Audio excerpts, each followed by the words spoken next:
ভবিষ্যৎ ঝামেলা এড়াতে জমি রেজিস্ট্রির সময় কোন কোন বিষয়ে সাবধানতা অবলম্বন করতে হবে বা কোন কোন বিষয়ের দিকে অবশ্যই লক্ষ্য রাখতে হবে? দাতা গ্রহীতার নাম ঠিকানা, অর্থাৎ তাদের যে আইডি নাম্বার বা জন্ম নিবন্ধন নম্বর, ঠিকানা, দাতার পূর্ণ নামটা সঠিকভাবে লেখা হয়েছে কিনা এই বিষয়টি খেয়াল রাখতে হবে।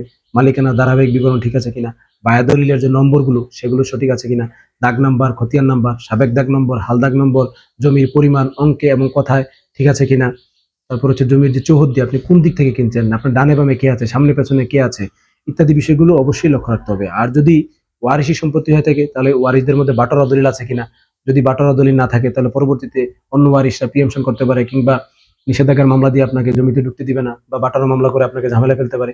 তাই ওয়ারিশি সম্পত্তি কিনতে হলে অবশ্যই তাদের মধ্যে বাটোয়ারা দলিল আছে কিনা সেটা দেখতে হবে। আর যদি সকল ওয়ারিশরাই আপনাকে রেজিস্ট্রি করে দিচ্ছে তাহলে এক্ষেত্রে বাটোয়ারা দলিল না থাকলেও সমস্যা নেই।